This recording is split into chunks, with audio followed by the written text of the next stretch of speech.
Okay, welcome back to episode 2 of Saudi Fitness Talk Show with Adam and Todd. On this episode, we talk about our journeys just before Saudi, how we got introduced to Saudi Arabia, how those processes went, and also our thoughts and expectations and what we knew about Saudi before we came here, and then also coming into where Saudi is at now and some of the stories. We talk about transport, the food, things to do, and what it's like for someone who's looking to come to Saudi, like maybe one of you who's watching this episode now, looking to come to Saudi, don't know what to expect, but then also those of you who are currently here, and provide a couple of options, some of the initiatives that even Todd's starting off with, of how to integrate into the community, how to feel and see the real Saudi, because it's an adventure, it's an experience, and a process that we're all going through this vision and this story together. So I hope you enjoy the episode, and we'll see you on the other side. Adam and Todd, ready to make a change in the heart of the desert where the sweat drips like rain. Talking fitness and coaching, finding strength in every stride.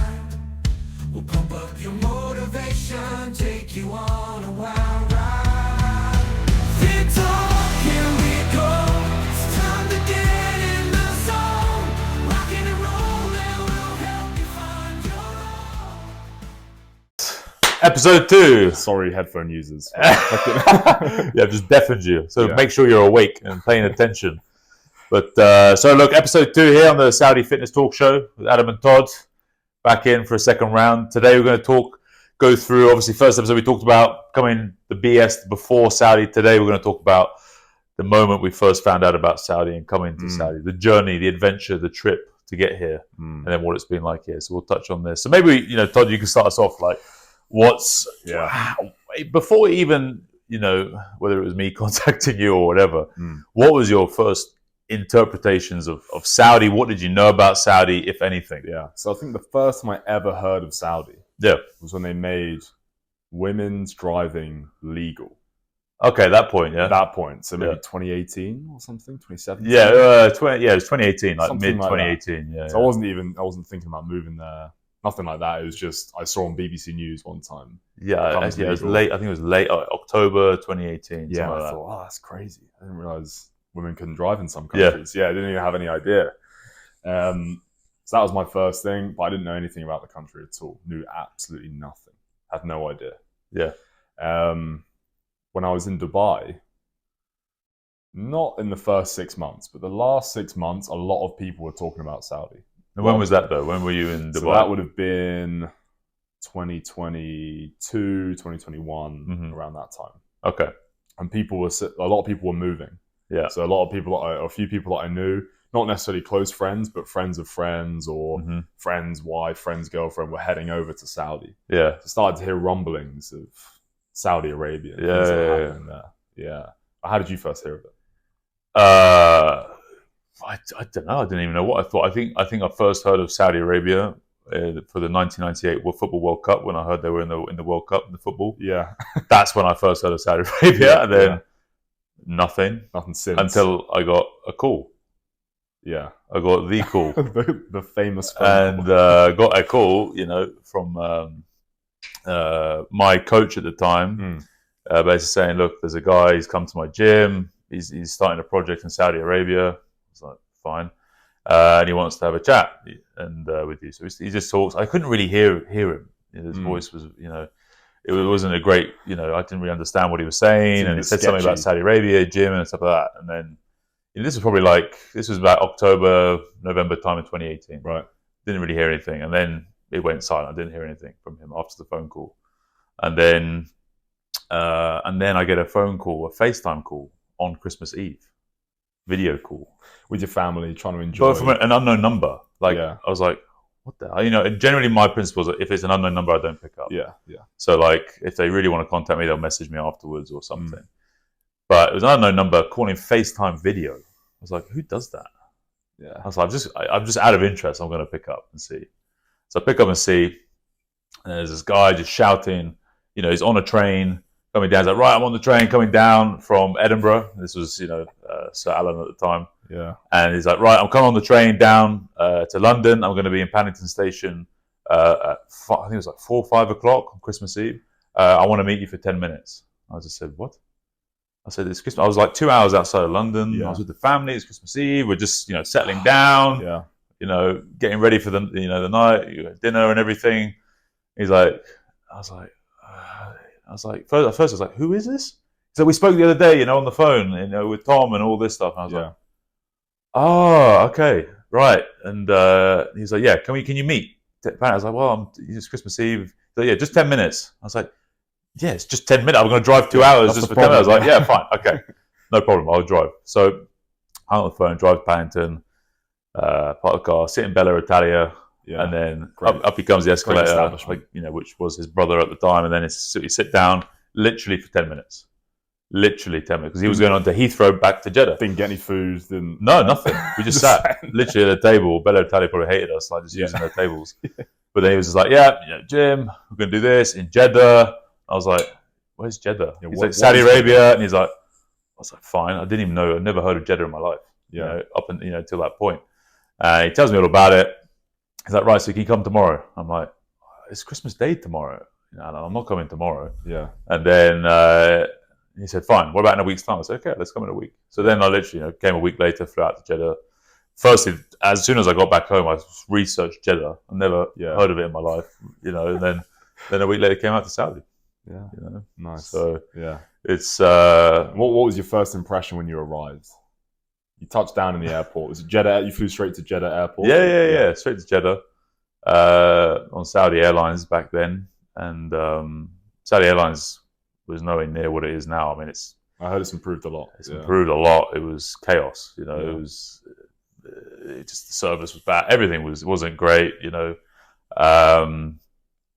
But touching down, I mean, I all I remember was I remember touching down Jeddah. And the first things I arrived at 5:30, 6 o'clock in the morning. That flight.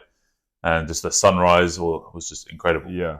Seeing that coming up, from the desert was just like, wow. Yeah. There's some of the best sunrises and sunsets here. Oh, absolutely. Yeah. Especially Jeddah. Yeah. Because the sunrise comes out of the desert and then the sunset is into the sea. Oh, it's perfect. And it's just epic.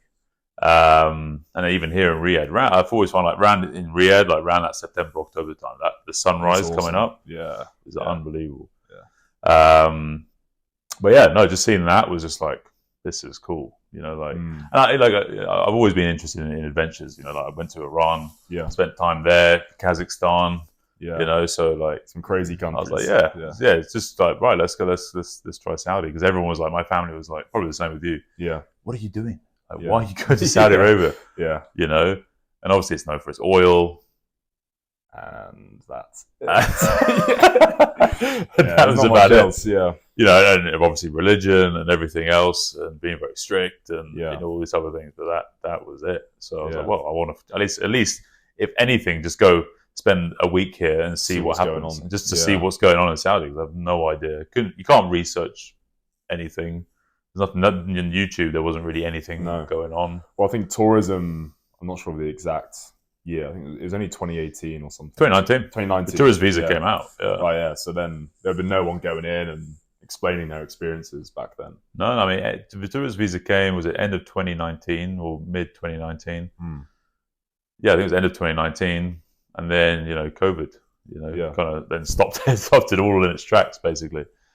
But, it was, there was nothing. You came here, it was, at the time, Jeddah was perceived as, what I heard, more open compared to Riyadh. Riyadh was still very conservative back then, and but no, I mean, Jeddah's a beautiful place, Corniche and Balad, but I mean, when I first got to Jeddah, I went to the site, and I've been told there's a gym, we got this big building, there's all this stuff going on, high expectations, and then literally there's just a hole in the ground. Like, well, I said, Alan, where's the gym? What am I meant to do? Where's the gym? He's like, it's coming soon, like 3 months or 6 months. I think that the others like, by the summer it's going to be up and built.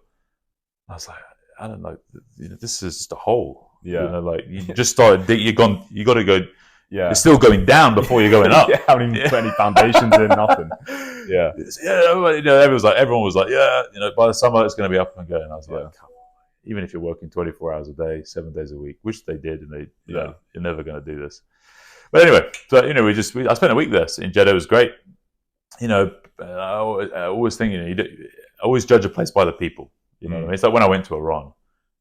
Everyone's got all these views of Iran, and it's like, oh, don't go there, and everything else. When I went, the Iranian people are the most amazing people, most hospitable, friendly, everything. Never once did I feel a threat or anything. And then same thing when I came to Saudi. Yes, it's same true. thing. I came here, people were great. In Jeddah, people were very open and talking, cafes, and so welcoming. Oh, what are you doing? Yeah. Hey, you from US or UK? And they talk, oh, do you know friends? And Chelsea or Liverpool. You just get Salah, Mohamed Salah. Salah, And so it's just it was very comfortable straight away.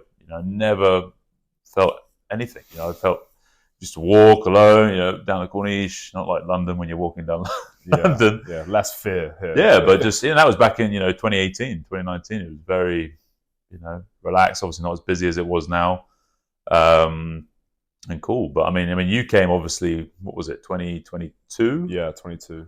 Yeah. From that stuff. I mean, so what was obviously what we heard about, but you had before we met. You had another introduction to one of your mates, wasn't it? Yes, yeah. So, well, it goes back. So, me and one of my mates, Mike, we were working in Bournemouth together. We were working in that gym for 2.5 years, about that amount of time. And I ended up getting a phone call to go to Dubai from another friend. So when I got the phone call, we were on not the best salaries, let's say, back home. We think, we just want to earn a little bit more. And I got a phone call from Dubai and it was much better. So I was like, right, let's go. And I told Mike and he was like, shit, I need to get out of here as well. They kind of kickstarted things for us to leave. You were like, 25 then? Yeah, 25. I literally just submitted my thesis, my dissertation. I submitted a week later. I got a phone call. From St Mary's. So then I ended up going to Dubai. Flew out. I was there in August. Yeah, it would have been August 2021, I think. Yeah, so COVID was kind of finishing. And then when I was there, Mike found you guys. Yep. Don't know how he found you. What do you mean? I found him. Or you found him or something. Yeah, you were seeking out people, whatever. Yeah, I found him. Yeah, I think he said he saw some advert or something online. I don't know where. I can't remember now. But whatever you guys were doing back then. And then when I was in Dubai, and then it took Mike until about December to get to Saudi, maybe January. Yeah, it was end of September. Yeah, okay. Then as soon as he landed, he was just telling me, you got to come to Saudi. You got to come to Saudi. It's the next biggest thing. They've got more oil than Dubai. So what does that mean? So he was trying to convince me, if you want to come here, we need trainers. He was telling me that the whole time. I just got to Dubai. So exactly. I remember. Yeah, I remember he told me about you. Yeah. But he said you just started in Dubai and everything else. So I said, look, just keep. You probably thought keep probing him for a year. I don't want this douchebag. So we were talking about that for a lot, and we just FaceTime and talk and talk about what it's like in Dubai, what it's like in Saudi. So I had a bit of an idea, a bit of an understanding of what it'd be like. And then I was coming towards the end of my contract in Dubai. And then Mike was calling me again, and I was like, okay, looks like I should probably try something else. Because Dubai is fun, Dubai is good, but it's very difficult to save money. So many social things. From what I hear, I've never actually been, I've just transited through it, but from what I hear from most people it's just, there's so much entertainment, there's so many things to do, there's so many temptations. Oh yeah, for sure. You know what I mean? It's like, every weekend there's a social event. Yeah. Every weekend. As in, it's someone's birthday, there's a boat party, there's a brunch, there's a this, there's a that. There's always something going on. Yeah. So you end up saying yes, yes, yes all the time. And eventually you're like, no. Because you just want to have a weekend at home for once. Yeah. Just do nothing for once, It's really busy. But I had good fun there, met some good friends, met some good people. And I ended up just kind of chilling out a bit more last sort of few months. I just have a few guys, go for a drink with, chill out. It was good. And then end up, Mike basically convinced me you should come to Saudi. So decided that'd be a good idea. Spoke with Angela first. She did my Right. she did my interview, my Yeah. first interview, and then I got on the phone with you. And I remember you had the phone down here, like a low angle, so it looked like I was looking up at you. Yeah.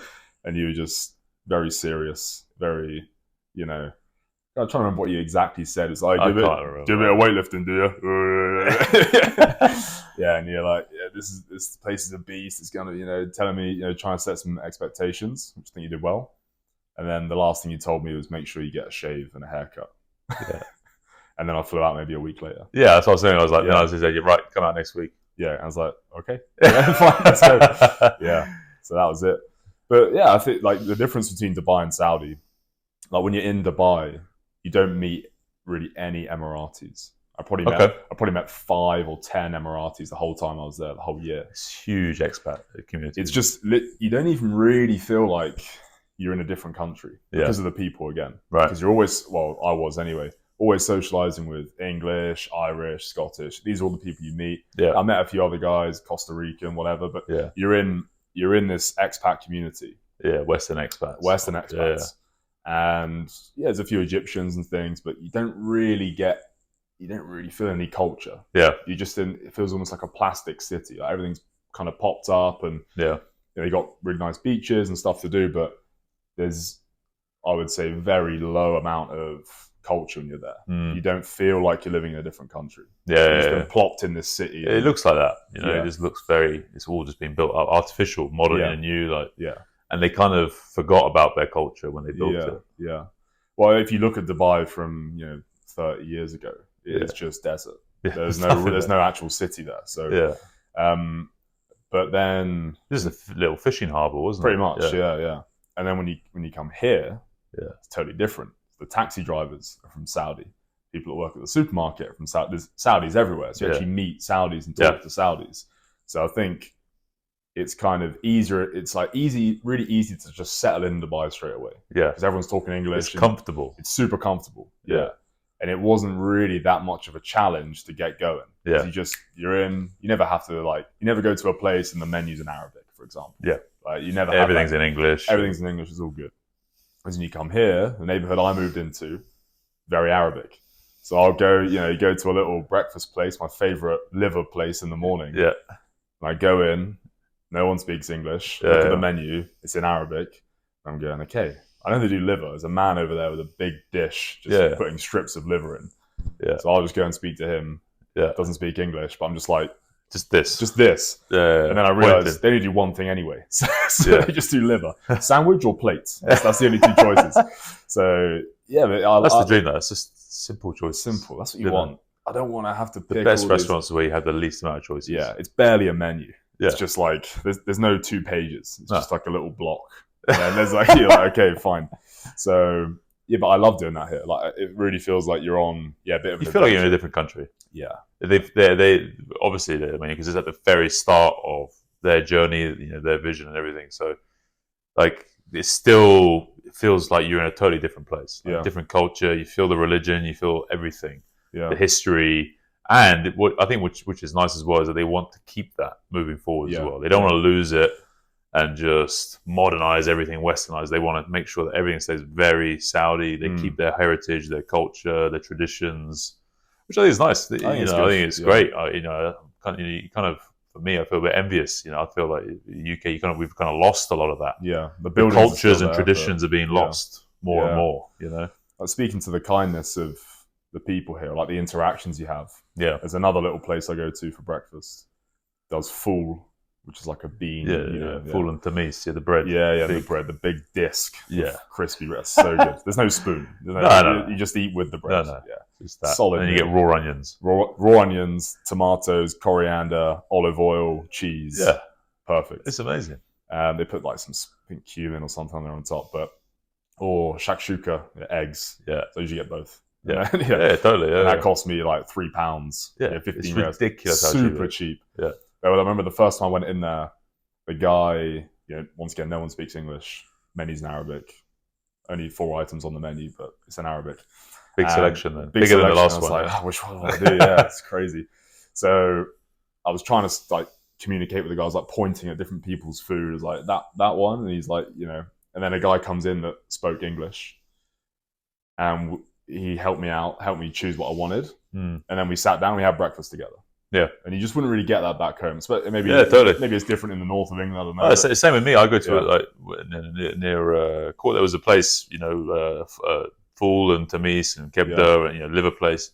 And again, I would sit there and have different guys just come sit with me because they would invite me to their table. Yeah. So look, come sit, and then we just talked. I met a guy, Mohammed. He was, probably like late in his 60s, retired. He was in the Saudi Navy. Just talking. Yeah, you just get cool conversations with people. Yeah, you just meet so many different people, and they speak relatively decent English or really good English. But I've even had it that people will pay for my breakfast, or I'll be in the supermarket. Yeah. And when I didn't have a MADA card, I just had Visa. Yeah. I was like, I can't pay. Is that trying to find where a cash point is? Some guy just paid for it for me. Yeah. I've had that before. That just doesn't happen back home. No. Even though this Mohammed guy, he paid for my breakfast. Yeah. We met literally for 10 minutes. Just there. Yeah. Well, they don't even speak to you. Just in the supermarket, waiting for you to finish. They just pay. And if you have kids, it's even better. Ah, okay. Because like with my daughter Poppy, about at least 5 times we've had our meals paid for us by Saudis. Amazing. We go out for a meal or whatever, having tea and whatever, and we just go to pay. I'll go to pay the bill, and they're like, "Oh, it's been paid for." So you always bring her to dinner now. So now I bring her to every single meal. Or she's cute, blonde hair, blue eyes. I go over to the guy, the waiter's like, it's this family over here or this guy over here, and I go over. I'm like, thank you, but thank you, but why are you paying? They're like, your daughter, mashallah, she's just beautiful. Yeah. I'm like, well, I'm going to keep her now. Okay, she's staying. So now she goes out with me, every meal. I'm just like, who's gonna know? Yeah, looking around the restaurant. But that's it.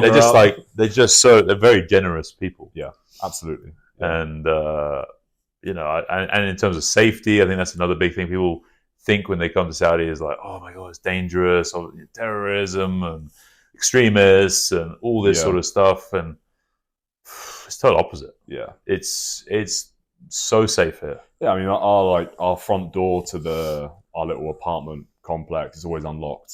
Yeah, but no one's locking it. If I leave my car unlocked, I don't really think about it. I just leave. No, you can leave your bag on the back seat. Yeah, headphones, laptops in there, just whatever. Yeah. Leave your phone on the table in a place. Doesn't really matter. It's I think when you go back home now, I'm gonna have to. Yeah, I left my credit, my credit card, and I left it. I'm just not thinking in a restaurant. And walked off. Yeah, with the family.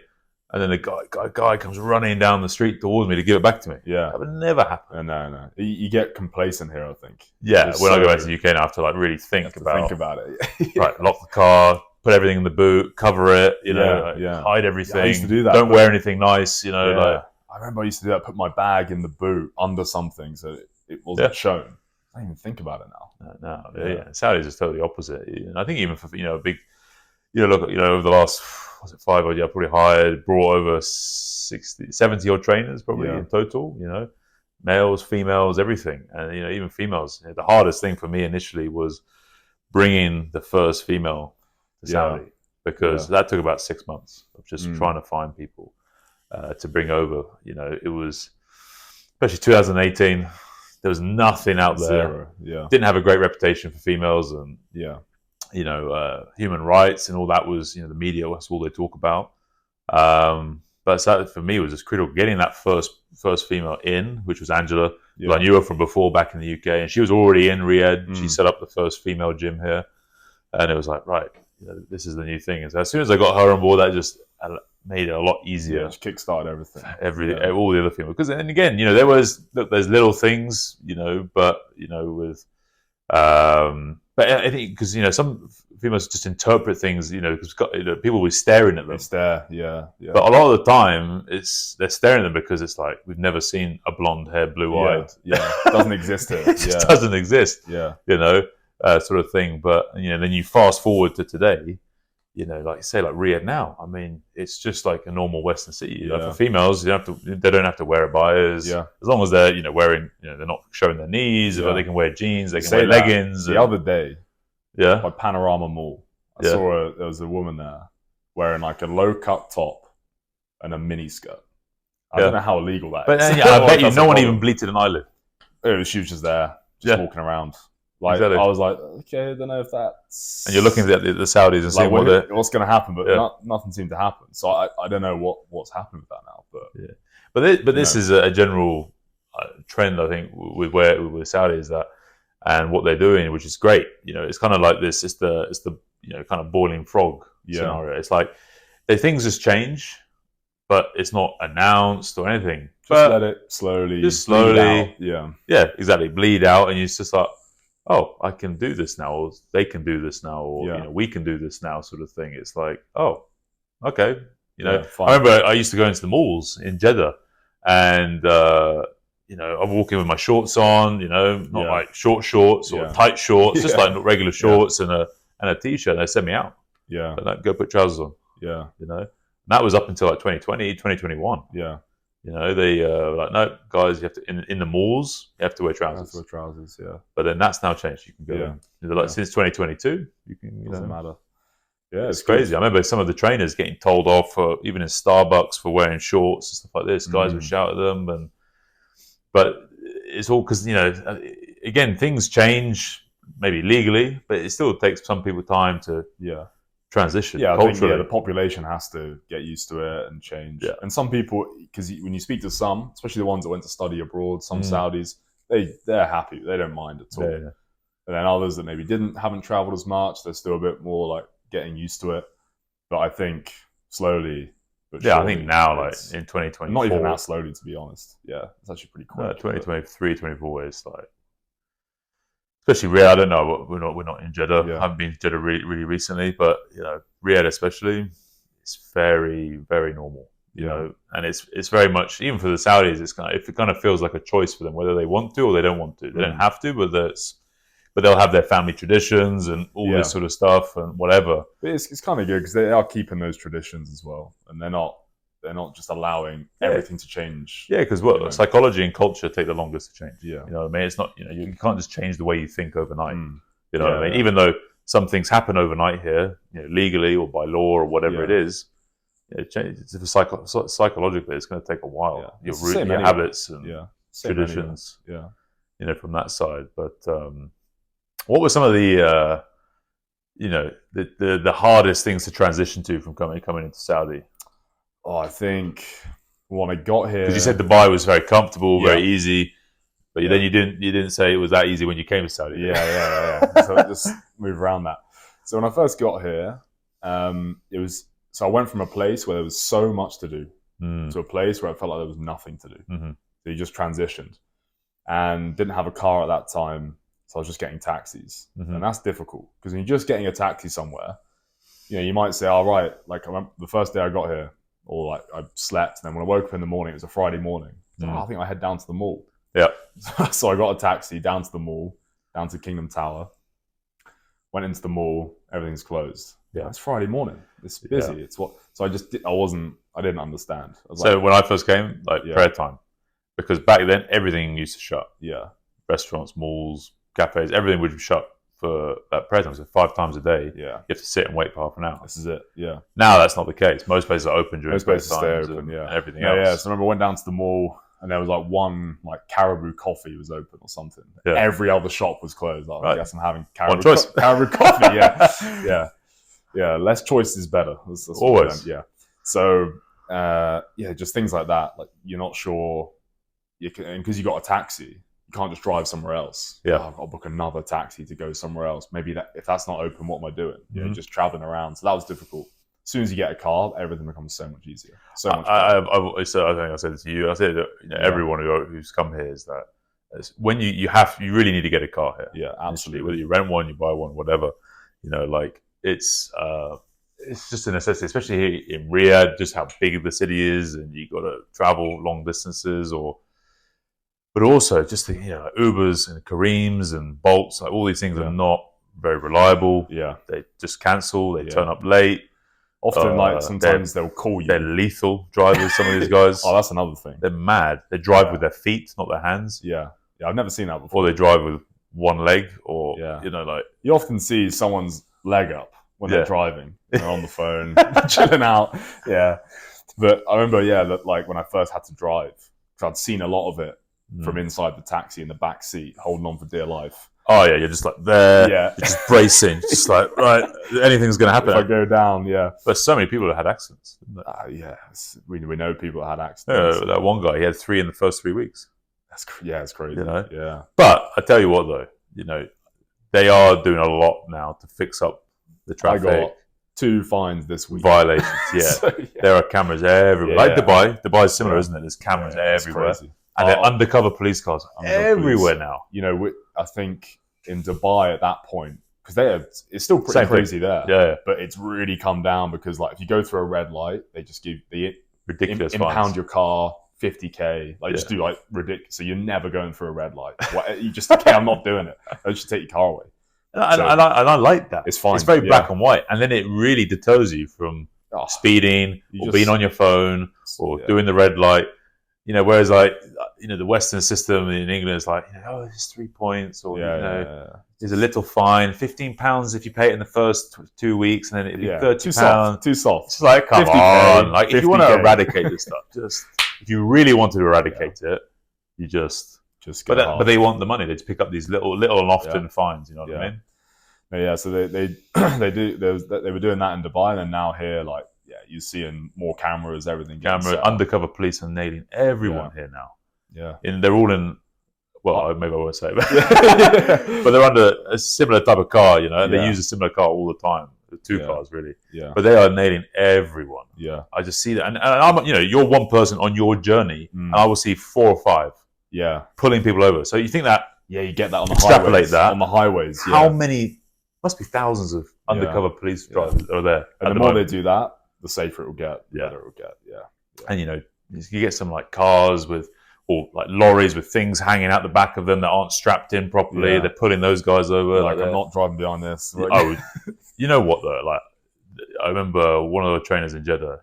He was at the traffic lights in near the Globe roundabout in Jeddah, and he witnessed thankfully, he was a couple of lanes over. They're at the traffic lights, red light. Yeah, there was a huge water tanker. Yeah, just lorry there, and there was like 3 lanes. Luckily he was in the outside lane, but this water tanker, the whole water tank fell off and crushed all the cars. No way. Yes, yeah, I remember that. Holy shit! And crushed all the cars. Obviously, they didn't survive. Yeah. But that was back in like 2019, I think it was, something like that. 2020, maybe. Yeah, I don't think it's. And I remember when he came in that day to work. When I just sent him out, he was just like white. Yeah. Just thinking like, if I was 2 cars over, done, finished. And you can't move, like your back, your nose to tail, sandwiched, and then this thing just falls on you. Boom. Yeah, finished. That's crazy. I think my mate sent me the video. Niall, like the first day he was here. He was driving in a taxi to the accommodation. Yeah. It was just a car flipped over on the side of the road. So you used to see that stuff. But I mean, they drive crazy out here. I mean, like we said, it's getting better. The government are doing a lot of stuff to help, tighten things up, which they need to, especially if it's only going to get busier. And, with all the business they want to bring in, like even just trying to get around, you bring all these tourists are coming in from abroad. You want to make sure it's safe. They're not going to have all these road accidents because it is like wacky races. It is wacky races. And I'd say generally, like Riyadh, the roads are a lot better in terms of how they're laid out and designed, and but they drive more aggressively here, like London. Trying to get places. Everyone's in a rush and pushing and everything else. Whereas Jeddah, it's not as busy. The road layouts just don't make sense. You got U-turns in the fast lane of a motorway. So then when you enter, you do the U-turn, you enter on the other side, you enter into the fastest lane.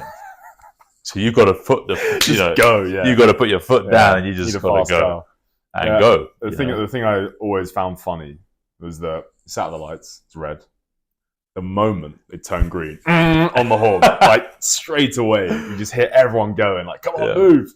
Yeah. This is a question I've been asked, multiple times over the years, like about driving in Saudi, and I say, look, you really got to be a confident driver. Yeah, definitely. You've got to be confident, and if you're not, get a driver or use taxis or whatever, because it's a lot of people have drivers here. Yeah. And that's quite a normal thing. You can get a driver pretty easily here. Yeah, for most people, but because it is not an easy place to drive. Initially, I was thinking the other thing about moving here, like another big part, food. just a change of food. So, you know, Dubai, loads of Western food. Yeah. There, you can find any chain that you could find back home. There is local places, but they're really out of the way for me. So I went to a couple, but not really. Yep. But when I'm here, I'm around all the local places. Yeah. There is Western chains, more like American, like Dunkin' and things. Yeah, a lot of American stuff. Yeah. But you know, and you could even eat pork in Dubai. And you could drink. Oh, really? Yeah, you could eat pork. There was like Marks and Spencer's or Waitrose. Yeah. So you just like, you know. Yeah, well, Dubai's very English, isn't it? There's so many English expats there. It's so familiar. There's they have a closed off section. Yeah. Which is which is non-Muslim. Right. You go in and it's all pork and things. You can get, you know, I don't think that'll ever happen. Bacon or whatever, yeah. Whereas here you don't have that. But I think the food's really good here. You find the right places. You can find like awesome food, local food, or even like the nice restaurants. So you got a full range. It just takes you a bit of time to figure out what's good, what you don't like. You know, I always say to people, it's about, you know, talk about price range and the cost of living and stuff like that. And for me, it's always like, it really depends on what you like, you know, because here you have the full range. Like you were saying, like you can have breakfast for £2-3. Yeah. Even a pound. If you just had full Lebanese, it'd be a pound. If that. £1, yeah. So you can eat really cheap. And even if you go for lunch, you have chicken and rice, like capsa, like you can eat that for what, £4 or £5, £4. Yeah. Like whole chicken, rice. With like way too much rice. Yeah. Mountains of rice, you know. So like you can, if you want, eat way, you know, you can eat way cheaper than you could in the UK and eat out. Yeah. Or, I mean, they have the top restaurants as well that are ridiculous expensive. They have everything. They have the both extremes and then everything in between as well. Yeah. You know, anything that's franchisee or international is going to be expensive. Yeah. But there's a lot of West, because again, they've got a lot of expats that aren't Western. Yeah. They've got, you know, Indian, Pakistanis, Bangladeshis. They have to eat as well, you know. Yeah. So, because they're building the country at the moment, you know, pretty much. So they got food from everywhere. Like there's actually good Filipino restaurants. Yeah. Like really good. Yeah, Indian, Bangladeshi, Indonesian, Lebanese, Turkish. They have Turkish food. Turkish is really good. Yeah. Well, the grill places I think are the best. Yeah, but you think of the culture as well. I mean, like when you said when you first came here, there's nothing to do. Yeah. Because the culture here, in terms of their entertainment, is to go to restaurants, cafes, and go to the desert and malls. Yeah. That's it. That's the main three things: restaurants, cafes, malls. Yeah. You know what they do, and then they go out to the desert sometimes, or in Jeddah they go out to the beach and, you know, inland to go hiking or stuff. But that is it. You know, and now, you know, since the last sort of 4 or 5 years, they're really putting on so much stuff, as everyone can see. You know, all the sports and entertainments and the seasons, and you know, that's another thing. Like when I was here, I got to go to some boxing events. You go and see that. Like Anthony Joshua, I got to watch him fight. That's cool. I wouldn't have done that even in Dubai. Like it just would have been hard to get tickets or whatever. Yeah, or they wouldn't have done it. They just wouldn't do that thing. Whereas now here, I think the UFC's coming here. So in June, isn't it? Yeah. UFC's coming. Loads of stuff coming. PFL's is here. Muscle show next year in February. All sorts of stuff. Yeah, I really think, I always have done it, but I really think like Riyadh will be the capital of the Middle East. Yeah, it's going to be the place. You know, like you have Hong Kong, Singapore. Yeah, like Singapore is like the capital of the Southeast Asia. You know, like. Riyadh is going to be the hub, not Abu Dhabi, Dubai. Like for business, tourism, everything. You know, and then this is a country. People think like, oh, but Dubai is just a city. Yeah, Abu Dhabi is just a city. Yeah, you know, all the Emirates are their own little thing. Yeah, Saudi is the whole country. It's united. Way bigger, GDP wise. You know, was it? I can't remember the exact. You can fact check. What's GDP? We can do our first fact check. I have no internet. Excellent. I'll try and find internet. But I think it was like 10 times the amount of Dubai. Or it's ridiculous, the GDP of Saudi compared to even the Emirates. You know, and resources they haven't even tapped into really. They haven't really bothered to look what else is. Now, the last 5 years, they're looking into Saudi, all the cultural stuff they have, all the other resources. They just found a huge gold mine. Really? Found a huge gold mine. Awesome. Great, we've got gold as well now. Cool. Yeah. Finding new oil reserves. It's like, this is ridiculous. I mean, you can go and watch Ronaldo play for like 20 quid. Yeah. And you get a seat. Compared to the Premiership. Compared to, £100 odd pounds. £100 plus, yeah. So you have all these cool things you can go and do. And I think there'll just be more and more it's going to keep getting better, be more things happening. Yeah, So, 100%. The stuff they're building, the projects, not even the mega projects, the giga projects they're working on in and around just Riyadh. yeah, You know, the theme parks, like all this stuff that the Diriyah, you know, the old town, the new old town of the city. These projects are just so unique, but also in keeping with what the culture. But then they got all these cities they're building. think about Neon. Like when I went up to visit there, it's just awesome. Yeah, because your father-in-law. Yeah, he's up there, and you know, it's a beautiful location. Yeah. So just like where they're putting it is awesome. Like it's basically like the Red Sea, desert, which is stunning, and then mountains. Yeah. And the Red Sea, if you go snorkeling in there, which you may have in Jeddah, it's just untouched. Yep. No one's been there. No. Right now, you can drive onto the beach. There's no one either side. It's your own beach. Yeah. Put your snorkeling gear on. You swim out 20 meters in the reef, and it's just thousands of fish. It's full. There's no rubbish, no litter. It's just empty. You're just wildlife everywhere. Yeah. And that's really cool. You can go and do that for free, basically. Yeah, we used to do the same. Like when we were in Jeddah 4 years ago, we used to just drive up 3 hours up north from Jeddah. Just literally pull in to a beach, nothing. Yeah, on your own. On your own, you just go swim. Yeah, lionfish, angelfish, parrotfish. There's everything around. So I think a lot of people from the UK and Ireland, when they come here, they miss like the wildlife and the nature and stuff. Yeah, that's a big thing, especially Riyadh, I think. Yeah, but I think if you know where to go, you can get a similar thing. Yeah, I think even the desert it's different to a forest. Okay, it's the opposite basically. Like if you're from Ireland or whatever, you're going to be in the woods and in a cave or something down a little stream. But here, like you can go to the desert and it's beautiful. Yeah. If you go in the morning, sun's rising, or the evening, sun's setting, go out on the quad bikes, and it can be so quiet out there. Your ears are ringing, but you can't hear anything. It's just deathly quiet. You never really get that anywhere else. Even if you go out, into wildlife back home, you can hear birds and the wind and stuff. Whereas here, it can just be like you can hear your own breathing, your footsteps. It's just it's cool. Yeah, it is. It's totally different, isn't it? It's a different type of nature. Yeah. You know what I mean? Which you can appreciate. Yeah. You know, because we're from, kind of Northern Europe and all that. So it's very wet and moist, green and damp and, all this stuff. Whereas here it's the opposite. Yeah. You know? It's, but, it is raining more here now. Yeah. They're making it rain. Cloud seeding. Yeah, 100% cloud seeding. But they're making it rain. It's going to change the weather. Yeah. The microclimate of Riyadh or Saudi. They're trying to plant 1 billion trees.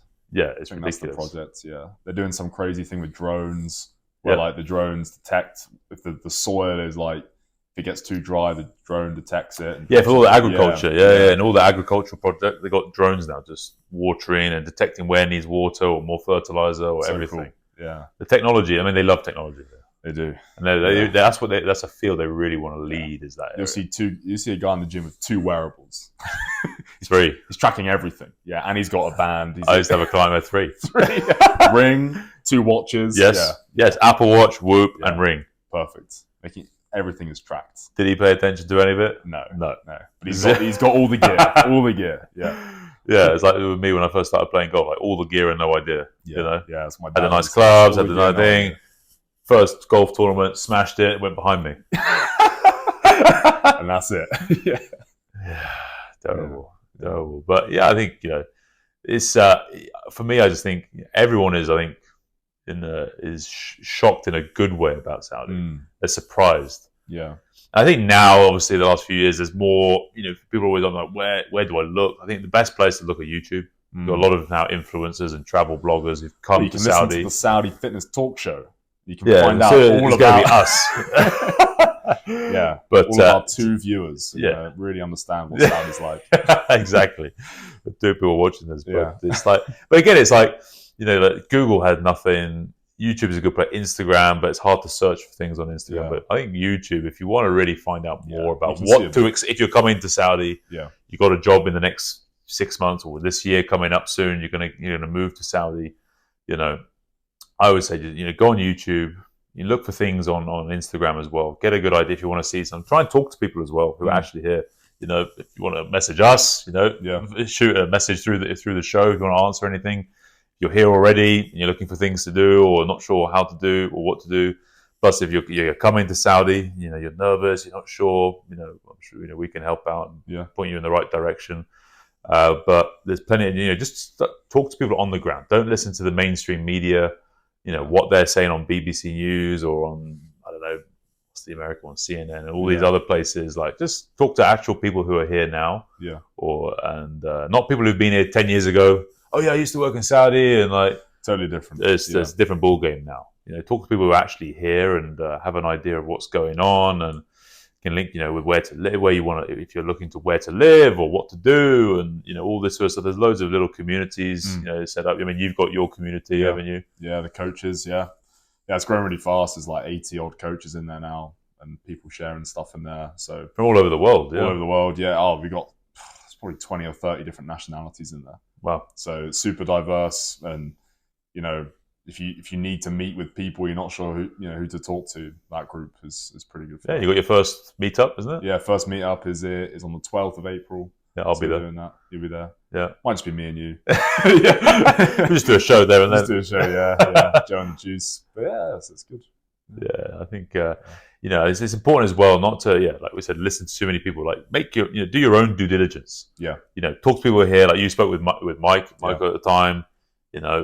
Find out from things like that, and then I think that's going to be your best resource into knowing what it's really like, if it's the right place for you, the right time. I think for anyone, especially in our industry, fitness and wellness and all this sort of stuff, there's no other country like what Saudi's doing and where it is positionally as well, in terms of how new it is here. Yeah, fitness was only started really like 15 odd years ago, maybe 20 years max ago. Like where it's just started early 2000s. It's just started a little bit with Body Masters starting it. First female gym, Angela was part of it. That was 2015, 2016. The first female gym. Knew you was so much opportunity. Yeah. There's so much opportunity here. Like with anywhere in the world, obviously, it's a very affluent, population generally. And they need help. Just from their lifestyles. Actually, that would be a great episode to do, just all about lifestyles and Saudi lifestyle, all that. Just like when you talk to, I remember talking to a lot of my coaches or mentors, whatever, about the lifestyle of most Saudis. It's like total opposite of what you would look at from the textbooks. Yeah, of like optimal health. Yeah, you know what I mean? It took a different textbook. Yeah, sleep all day, no sunlight, don't go outside, all air conditioning, no natural, everything, isn't it? Yeah, lots of sugar, all this sort of stuff. So. These are other challenges. So it's not easy, with trainers. If you're coming as a trainer or a coach or a therapist, it's not an easy. Because you got a long way to go with the population. Whether it's physically, with the lack of physical education and lack of sports exposure. When we were doing a bit of research, I think it was maybe 2015. The mass participation in sport was 13%. Yeah, so super low. Yeah, but then now it's up to 50%. Wow. So it did a big jump. So people are actually getting into fitness now and starting to do things. Yeah, good. They need to. And it'll keep going. Yeah, it will. It's only going to grow here. And, and even just from our experience, just being here the last couple of years, there's a lot going on. And, but how does it compare, like, Dubai, the kind of fitness? And... Dubai fitness is totally different. There's a massive culture for it. So many expats. They do when they do the Dubai marathon, they close off all the roads in the middle and they run down Sheikh Zayed Road. They have this, I think it's called 30 by 30. It's like something like 30 minutes of fitness for 30 days. They have all these little initiatives, loads of CrossFit gyms. Yeah. I don't know if they might do High Rocks or it's coming or something. Yeah, I think they do it in Dubai. Loads of different gyms. They got more niche gyms, so they even have like powerlifting gyms. Desert Barbell, you see there's awesome gym, and then really high end top gyms that will have like a CrossFit VIP. They even got a fitness hotel now, like a wellness hotel. That's Cyro, is it? Something like that. I'm not sure, but Italy, I think. Yeah, and they've got all the facilities in there, so you can train, you can go to the spa and do all that. And it's massive there. And everyone's an influencer. So everyone's trying to look good, walk down Kite Beach with 6-pack and take photos and vlog. And so, it's fully established and pretty saturated there. Yeah. It seemed like it got saturated very quickly as well. Yeah. Well, put it this way. They have a gym for strong men. That's how far they are. Every niche. Strongman is very niche. They have strong gym. It's done. Yeah, like once you get there, it's you got a glute gym. Just for glutes. I'm surprised they haven't got that already. That should have come earlier, but they have everything. Yeah. Whereas here, I think it's now. I think in the next 3 to 5 years is where it's going to really. So many big gyms coming here from Dubai, from Kuwait, from like all these guys from Europe, obviously America. I mean, there'll be a shitload of jobs. Shitload. Yeah. There's going to be a lot of things going here. But and I think by then, especially in 3 to 5 years, Saudi will be more prepared for that. Prepared for all these people. There'll be more things to do. You see the speed that they're going at every season, every 3 months or so, it's just changing. There's new things, there's new buildings initiatives. popping up everywhere. Buildings popping up everywhere. More things to do every time.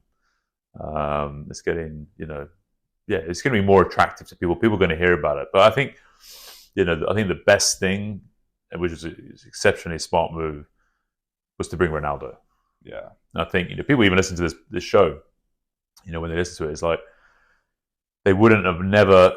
People really only in the last year, like 6 months to a year, are starting to talk about Saudi more. Like even my obviously my parents, but my friends of parents are talking about Saudi now. Yeah. Like there's people who had no association with Saudi are starting to hear about it, and now they're asking about it. And, my mates asked me what the hell's going on. Yeah. You go, you had that boxing, Fury, Ronaldo. Yeah. This, that. And I get trainers contacting me saying like, what's going on out there, or what was it like, and are there any good opportunities there? All this sort of stuff. Maybe another episode we talk about how to actually get here.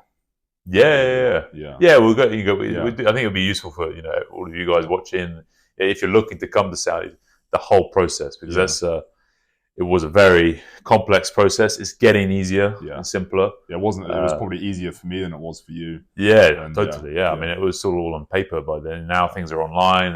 During COVID, they started putting everything online and build all these other systems. But it's not a simple process. But again, I think it'd be in questions, Q&As. Anyone who's got questions about the visa process, just drop us a message or a comment down below, and we can answer. We'll do another show doing all these different questions about Saudi life, how to get here, the processes, all this stuff. At the end of the day, we're making these shows for you. So. Please drop us any comments, questions, all this sort of stuff, and we'll do our best to answer them or point you in the right direction, at least to the right person or business or whatever it is who can answer them better, or even bring on someone who's an expert in these different areas to help guide these processes, because it's not simple at the moment. I know and trust it will get a lot easier and easier and easier for sure. But it's as they build towards Vision 2030, they've got big aspirations with all of that. So.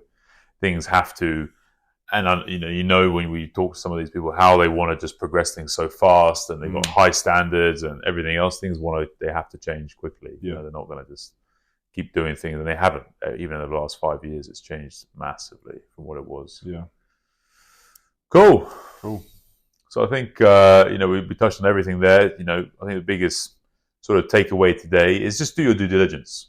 With Saudi, don't just look at the cover, or just don't that first bit that you're hearing from someone who was here 10 years ago, or they used to work here, or they came, they did some business trips here 20, 15 years ago. There's a lot of that.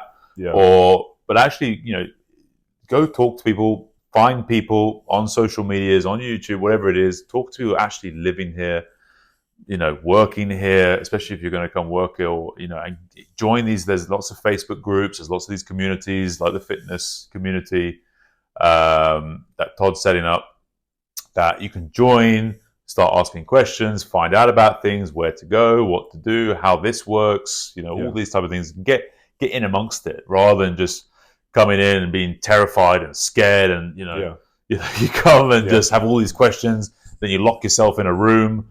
And then you're in a compound, so it's not really the real world. And you're amongst all. You're trying to just get by. You got to get out there, talk to people. It's nowhere near. Even some of my clients I train, they've been in compounds forever. They never ventured out. It's like, do you not go out and just go down to Talia Street? Or you go down here? No, we just stay in the compound all the time. It's like, you know what? But you're not. You could be anywhere in the world. Yeah. Oh, right, you're in Saudi. This is the most unique opportunity in Yeah. time to be in Saudi when Yeah, see what's everything is going on. changing. Yeah. Go see it before it totally changes in 10, 15 Yeah. years. Some people are just not interested, fair, but it's like get out there, and it's so much more friendly, like we were talking about. And people are open, and it's easy. They'll help you. They'll all this sort of stuff. If you get lost, like it's a very different place. Yeah. To what people imagine it, and That's an adventure. it's total adventure. Yeah. It's total adventure. Coming to the desert. Yeah, that's right. Yeah. Good. Okay. We'll speak soon. We'll see you soon. Done.